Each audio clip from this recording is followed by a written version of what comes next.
주소서. 이곳을 주목하소서. 주를 향한 노래가 꺼지지 않으니 하늘을 열고 보소서. 이곳에 임재하소서. 주님을 기다립니다. 기도의 향기가 하늘에 닿으니 주여 임재하여 주소서. 이곳에 오셔서 이곳에 앉으소서. 이곳에서 드리는 예배를 받으소서.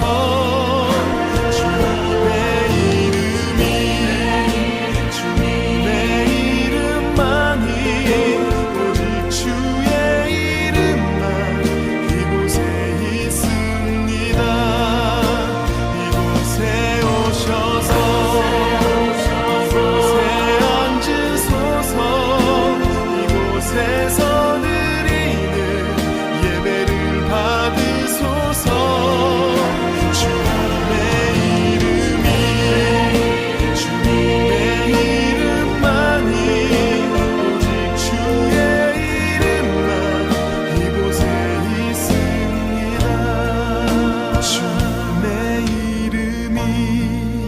주님의 이름만이 오직 주의 이름만 이곳에 있습니다.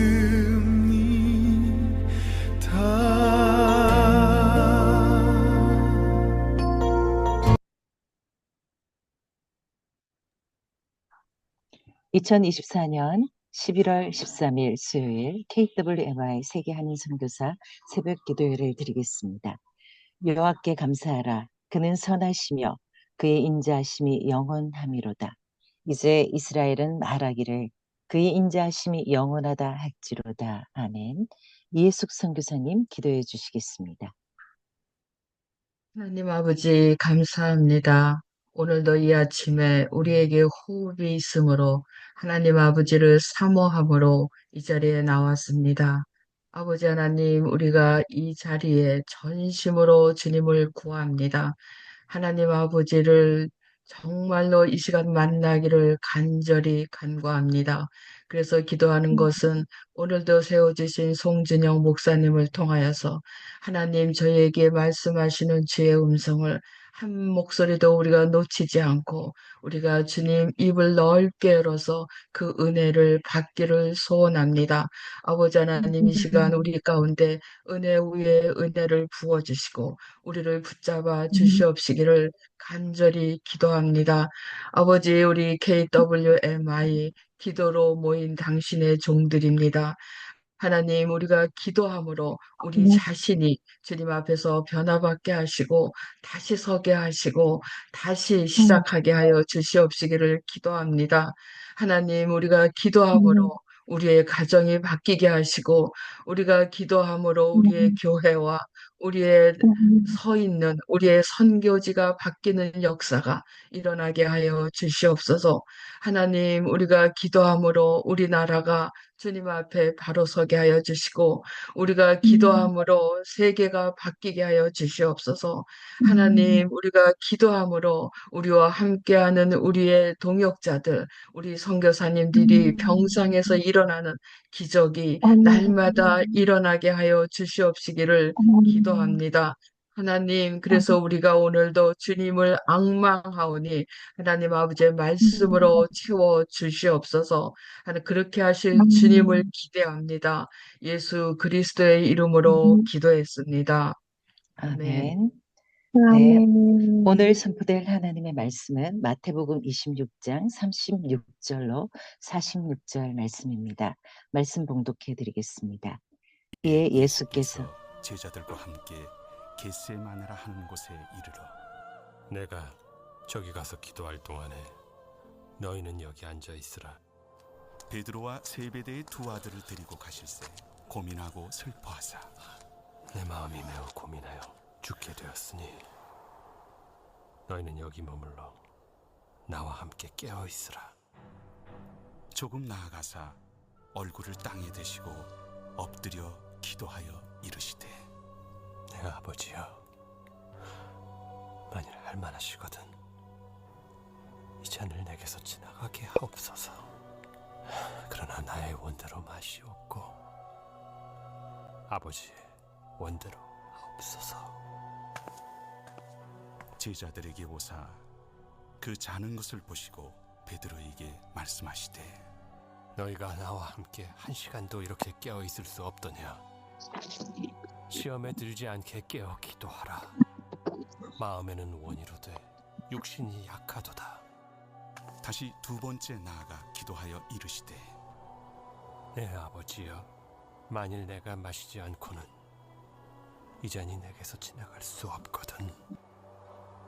아버지의 원대로 되기를 원하나이다.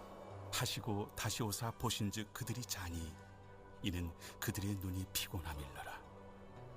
또 그들을 두시고 나아가 세 번째 같은 말씀으로 기도하신 후 이에 제자들에게 오사 이제는 자고 쉬라.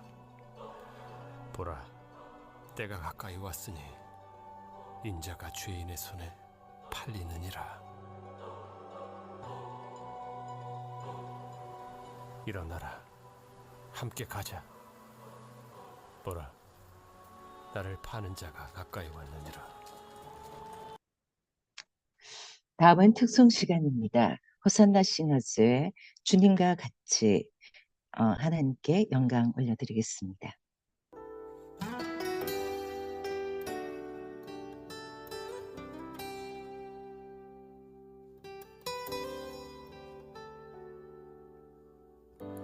주님과 같이 내 마음 만지는 분은 없네. 오랜 세월 찾아 난 알았네. 내겐 주밖에 없네. 주님과 같이 내 마음 만지는 분은 없네. 오랜 세월 찾아 난 알았네. 내겐 주밖에 없네.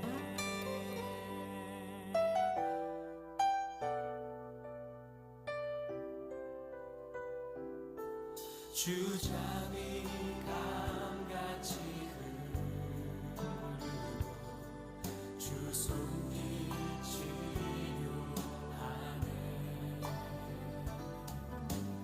고통받는 자녀 품으시니 주밖에 없네. 주님과 같이 내 마음 만지는 분은 없네. 오랜 세월 찾아 난 알았네. 내겐 주밖에 없네.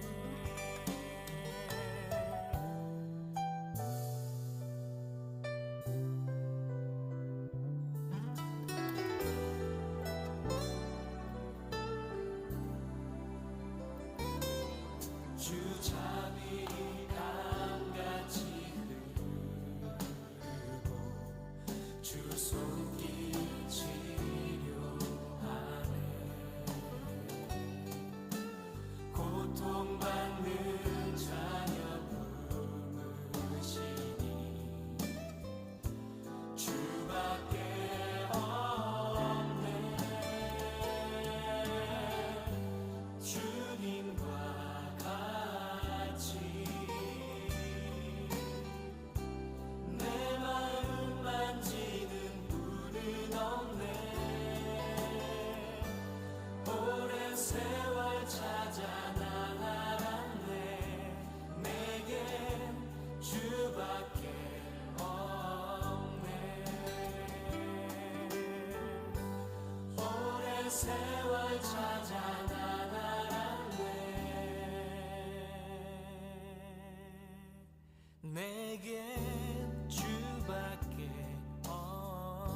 서울 성석교회를 섬기시는 손준영 목사님께서 말씀 증거해 주시겠습니다. 목사님의 자세한 프로필은 화면을 참고해 주시면 감사하겠습니다. 송준영 목사님께서 주님의 고민에 함께하는 사람이라는 제목으로 말씀 전해 주시겠습니다.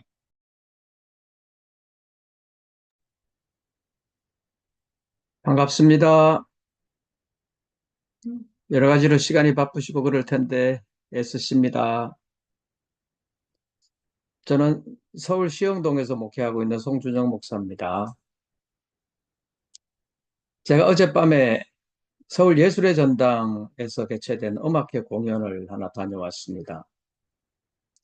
월드비전과 함께하는 소울 챔버 오케스트라의 공연인데 팬텀싱어 3 시즌 3의 그 준우승 팀 라비던스와 함께하는 공연이었습니다.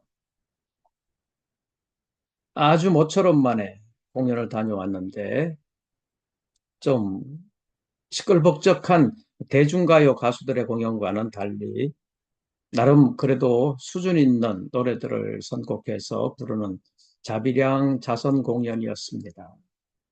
아프리카 잠비아의 그 식수 사업을 위해서 그 후원하는 공연이었는데 공연의 목적도 그렇고 공연의 성격도 그렇고 그 떠들썩하게 웃기는 그런 공연이 아니었기 때문에 모처럼 만에 그 기도 호강을 하면서 좀 스트레스가 좀 풀리는 공연이었습니다. 여러분들도 스트레스 있는 경우가 많을 텐데 이 스트레스라는 말이 캐나다의 의사가 처음 사용하기 시작했다고 하는데 사용하기 시작한 것은 한 100년도 안 되는 것 같습니다. 그런데 사람에게 스트레스라는 이 말을 사용할 때 처음에는 아주 긍정적인 의미에서 이 스트레스라는 말을 사용을 했는데 지금은 긍정적인 것보다는 주로 안 좋은 의미에서 이 스트레스라는 말을 많이 쓰는 것 같습니다.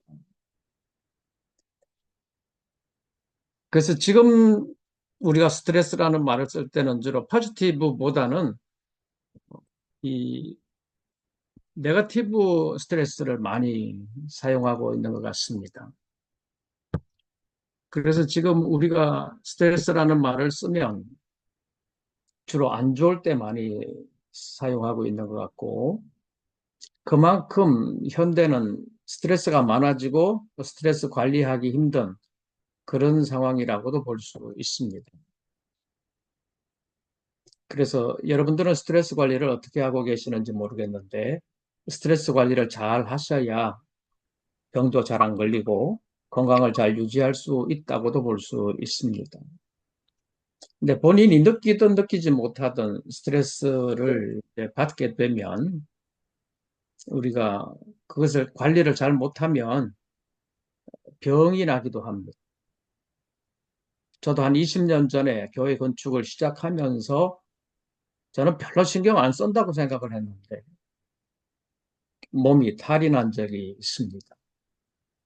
몸 상태가 어떻게 말로 표현할 수도 없을 정도로 불편해서 앉아 있을 수도 없고 서 있을 수도 없고 누워 있을 수도 없고 무엇을 먹을 수도 없고 그래서 어떻게 할 수도 없어서 병원 응급실을 찾아가서 검사를 했더니 간 수치가 흔히 말하는 GPT, GOT 하는 그 간 수치가 정상 범위가 한 40에서 플러스 마이너스 조금 정도 되는 것 같은데 저는 3천이 넘어가가지고 의사가 놀란 정도로 수치가 안 좋았던 적이 있습니다. 아주 속되게 말하면 간땡이가 부은 적이 있었습니다. 본문에서 처한 예수님의 상황이 상당히 스트레스 쌓인 상황이라고 말할 수 있습니다. 본문 37절에 보면 고민하고 슬퍼하셨다고도 있지요. 그리고 38절에 보면 매우 고민하여 죽게 되었다 이렇게 표현하고 있습니다.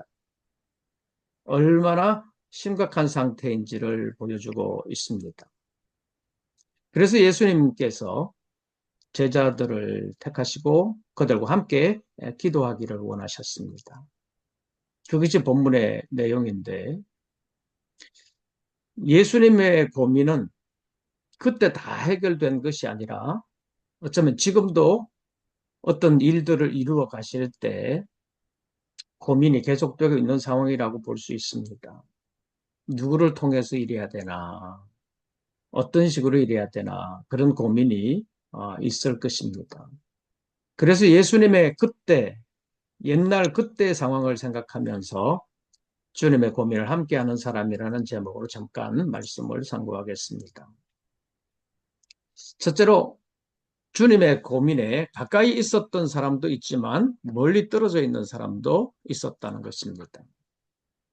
오늘 본문 36절 말씀에 보면 예수님께서 제자들과 함께 다 겟세마네 동산으로 가셨습니다. 근데 가셔서 나눠지는 것을 봅니다. 36절을 보면 내가 저기 가서 기도할 동안에 너희는 여기 앉아 있어라 이렇게 표현하고 있습니다. 여기에서 여기와 저기라는 말, 이게 실제적인 공간의 거리는 그리 멀지 않았을 것입니다. 예수님께서 겟세마네 동산에서 계셨고 제자들도 다 겟세마네 동산에 있었으니까 실제적으로는 별로 멀지를 않았을 것입니다. 그런데 제자들이 나누어지게 됐지요.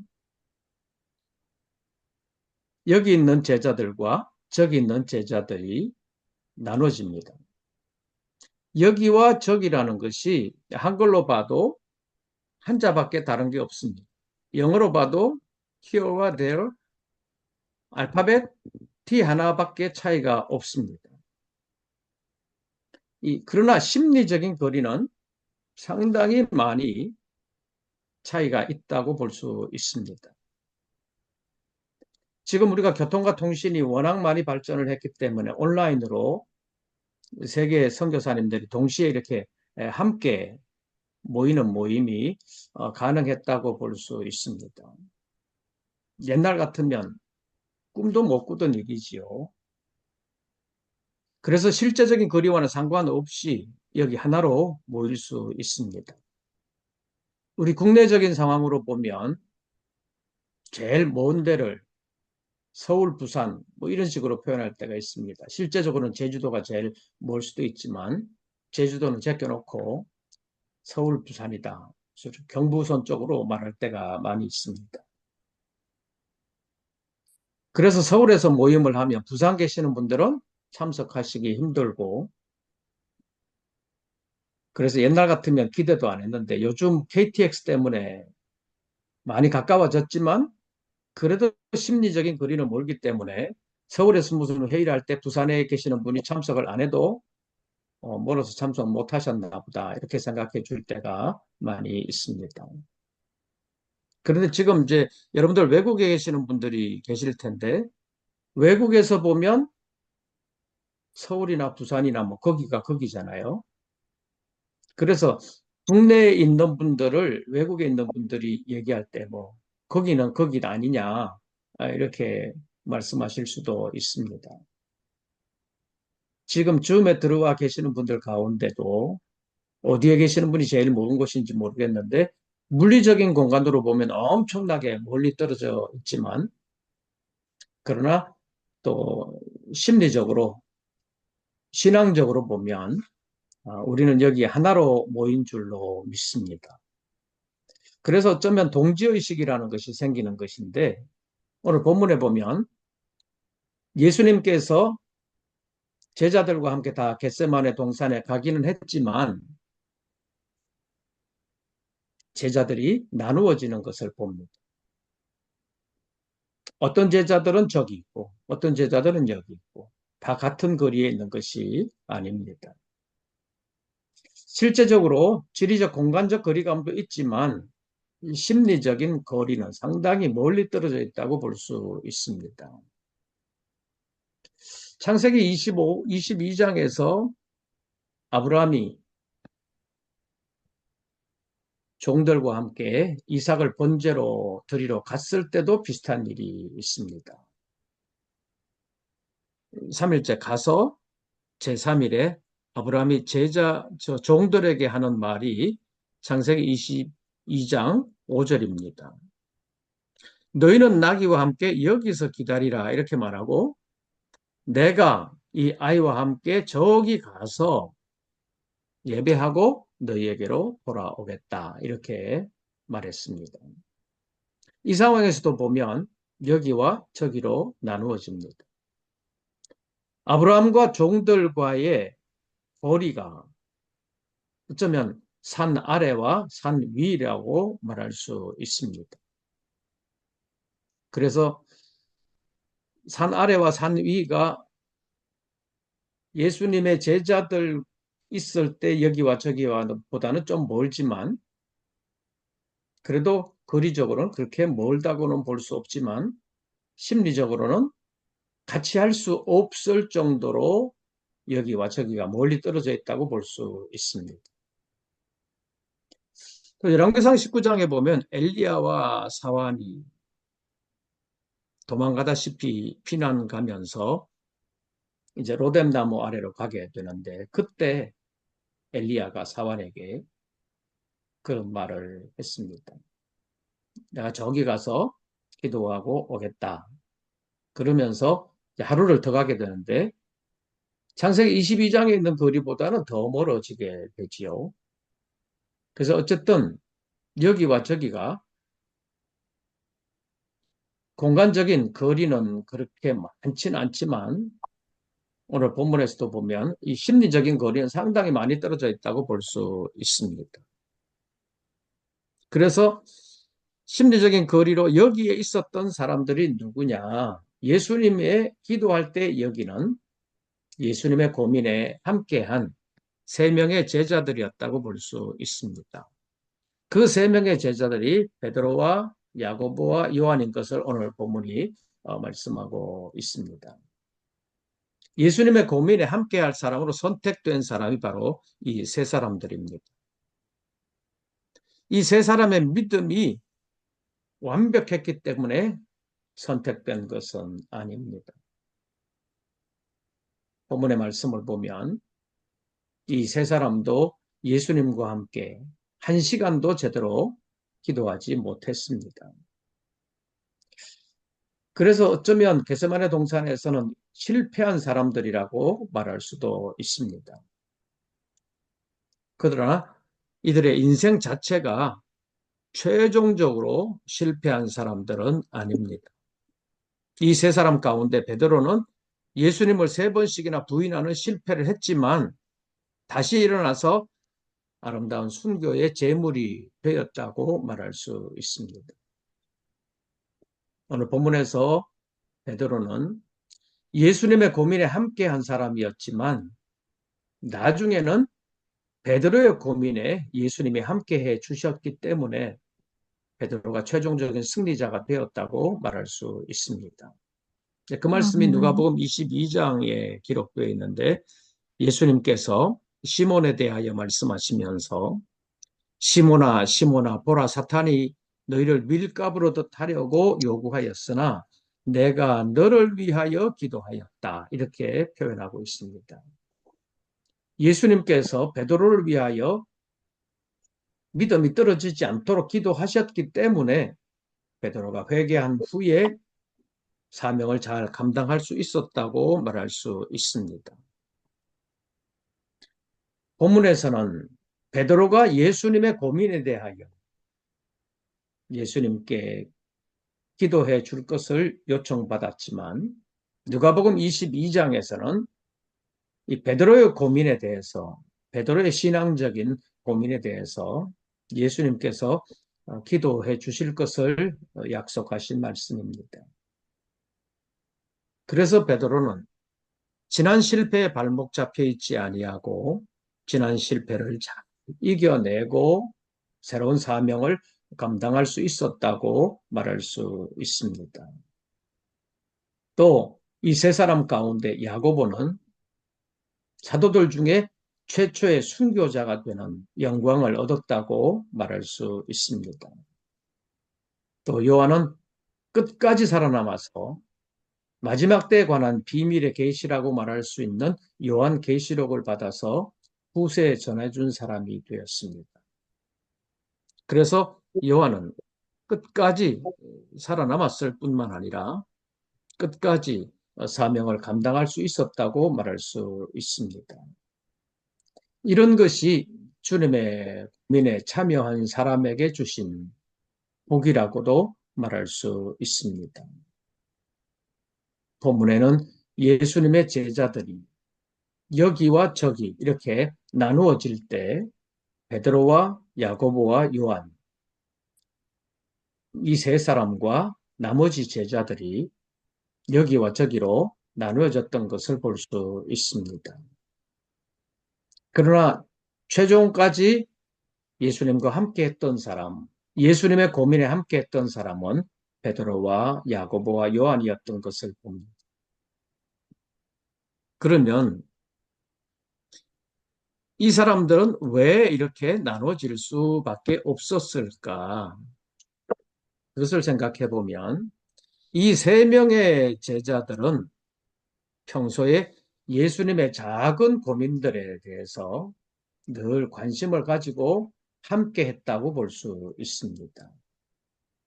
구체적으로 말하면 제자들이 예수님과 함께 공생애를 살았던 그 3년 동안 거의 동고동락을 같이 했다고 볼 수 있는데 요즘식으로 말한다면 그 3년은 거의 숙식을 같이 했다고 볼 수 있습니다. 이럴 때 다른 사람들보다 이 세 사람이 예수님의 현실적인 고민에 대해서 가장 많은 관심을 가지고 해결하기 위해서 애쓴 사람이었다고 볼 수 있습니다. 그래서 예수님께서 어떤 문제가 생기면 이 세 사람을 쉽게 찾았을 것이라고 생각할 수 있습니다.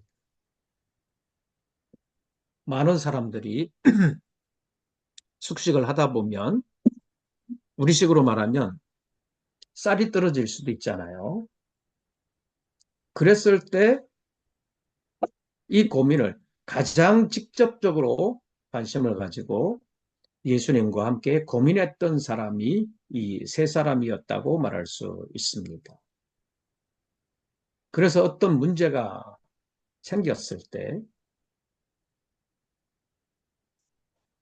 가장 먼저 이 세 사람이 떠올랐을 것이고 이 세 사람에게 이 문제를 어떻게 해결해 가라 라고 말씀하셨을 가능성이 제일 높다고 생각합니다.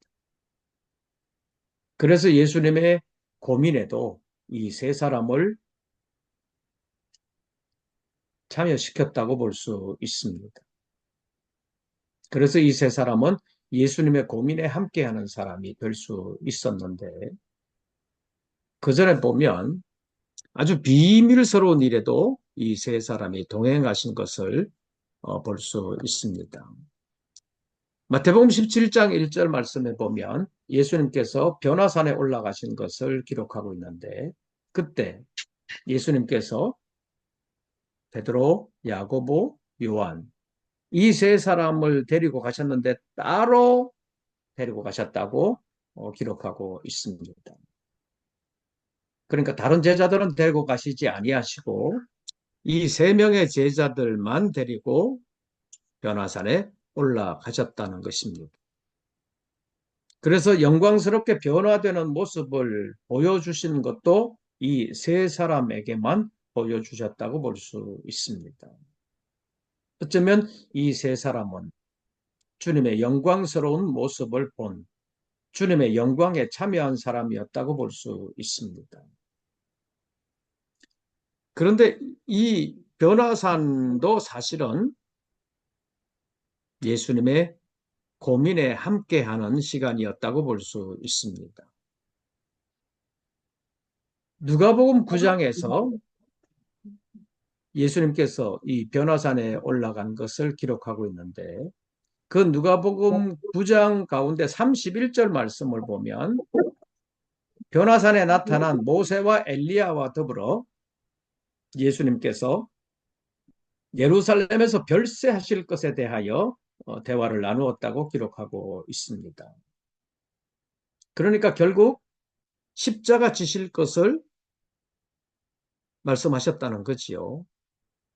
그러니까 오늘 본문 마태복음 26장의 내용과 거의 같은 것이라고 볼 수 있습니다. 그래서 이런 관점에서 보면 예수님의 고난에 함께한 사람이 영광에도 함께했다, 이렇게 말할 수 있습니다.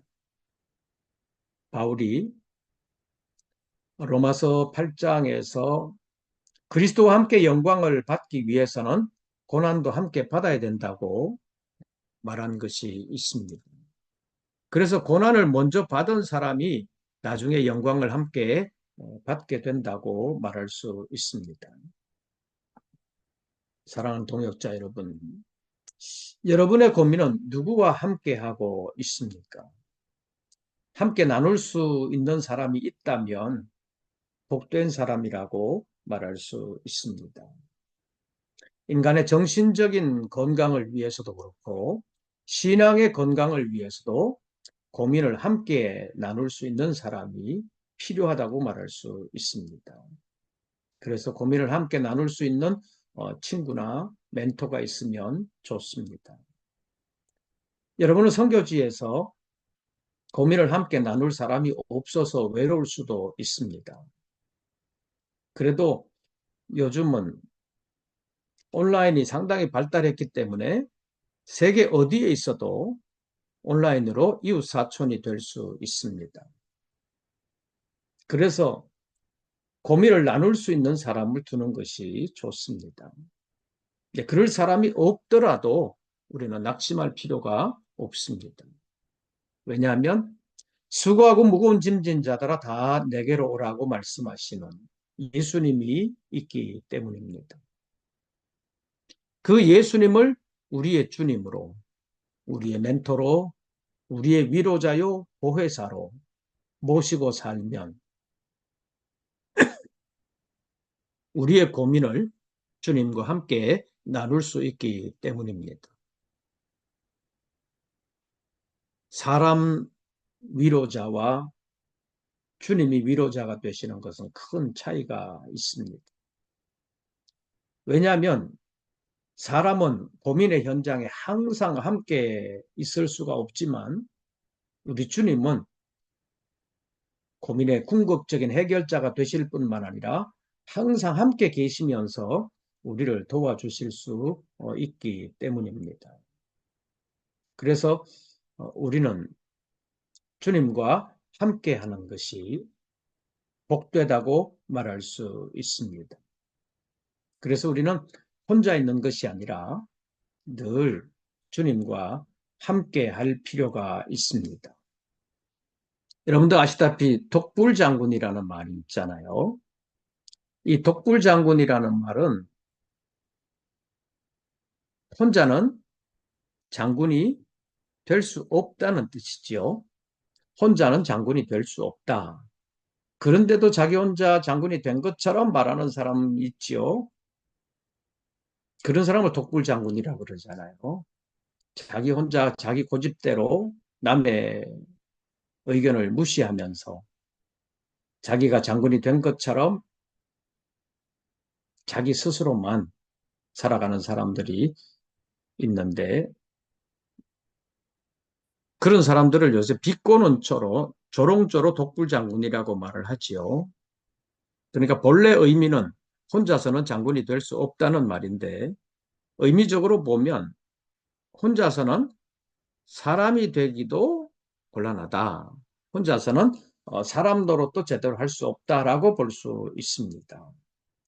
원래 이 사람 인자라는 말이 상형 문자로서 사람이 고개를 이렇게 숙였을 때 모습을 그린 것이다, 이렇게 말하는 사람도 있고 또 한 사람 또 한 사람 이렇게 등을 기대고 있는 것을 형상화한 거다, 이렇게 말하는 사람들도 있는데 어쨌든 사람이라는 존재 자체는 혼자서 사는 것이 아니라는 것을 전제하고 있는 것이요. 그래서 인간이라는 말을 국어적인 단어 뜻으로 봐도 생각을 가지고 언어를 사용하면서 도구를 사용해서 사회를 이루는 동물, 이런 식으로 표현하고 있습니다. 사회를 이루고 있다는 것은 혼자가 아니라는 거지요. 그래서 우리 사람들은 혼자가 아니게 살아가는 것이 정상적인 삶의 방식이라고도 말할 수 있습니다. 그래서 함께 하면서 살게 되는데, 그 함께 하면서 기쁨도 함께 하고 고민도 함께 하고, 그래서 우리 말에 고민은 나눌수록 줄어든다. 즐거움이나 이런 것은 나눌수록 커진다. 이런 말들을 하게 되는 것입니다. 그래서 고민을 나누지 못하면 고민이 점점 커져서 그 고민을 안고 결국에는 쓰러지는 경우도 종종 있는 것을 봅니다. 그런데 고민을 나누어서 그 고민이 작아지게 되면 고민의 문제가 해결되는 경우가 많습니다. 그래서 우리는 고민이 생길 때 고민을 함께 할 수 있는 사람이 필요하다고 말할 수 있습니다. 그래서 예수님께서 시몬 베드로를 위하여 기도하셨다는 이 말씀을 우리가 생각해 볼 필요가 있습니다. 시몬아 시몬아 보라, 사탄이 너희를 밀가부로 뜻하려고 요구하였으나 내가 너를 위하여 내 믿음이 떨어지지 않기를 기도하였다 하는 이 말씀을 생각하면서 왜 예수님께서 이렇게 시몬을 위하여 기도해 주셨을까? 사탄이 여러 사람들, 많은 사람들을 밀가부로 하려고 요구를 하였지만 특별히 예수님께서 너 베드로를 위하여 기도하셨다고 말씀하시는 것은 베드로가 주님의 고민에 함께한 사람이었기 때문이라고 볼 수 있습니다. 우리가 주님의 작은 고민에 함께해 가다 보면 우리의 고민에도 주님께서 함께 하셔서 그 고민을 아름답게 이겨나가도록 역사해 주실 줄로 믿습니다. 그래서 예수님께서 우리를 초청하시는 수고하고 무거운 짐진 자들아 다 내게로 오라. 내가 너희를 쉬게 하리라. 나는 마음이 온유하고 겸손하니 나의 멍에를 메고 내게 배우라. 그리하면 너희 마음이 쉼을 얻으리니 이는 내 멍에는 쉽고 내 짐은 가벼움이라고 말씀하신 이 말씀을 기억하면서 우리가 주님의 일을 감당한다고 하면서 주님의 영광에만 참여하려고 하지 말고 주님의 고민에도 참여하면 주님께서도 우리의 고민에 참여하셔서 우리를 도와주시고 예수님께서 베드로를 끝까지 붙들어 주셨던 것처럼 우리도 끝까지 붙들어 주실 줄로 믿습니다. 선교지에서 수고하시는 우리 모든 선교사님들, 우리의 사역을 통해서 주님의 고민과 함께하면서 우리의 고민에도 주님께서 함께하여 주시는 은총을 받는 우리 모든 동역자들 되시기를 주의 이름으로 축원합니다. 기도하겠습니다. 하나님, 사랑하는 동역자들에게 은혜 베풀어 주시옵고 여러 가지 어려움을 만날 때마다 늘 도와주시옵소서. 아름답게 승리하며 사명을 감당할 수 있도록 늘 함께하여 주시옵소서. 선교지에서 주님의 고민에 함께하기 위하여 애쓰시는 우리 모든 사역자들을 늘 붙들어 주시옵소서. 예수님의 이름으로 기도하옵나이다. 아멘. 아멘. 네, 송준영 아멘. 목사님의 신선하고 은혜로운 말씀 진심으로 감사드립니다. 신무탁 선교사님께서 합심기도 인도해 주시겠습니다.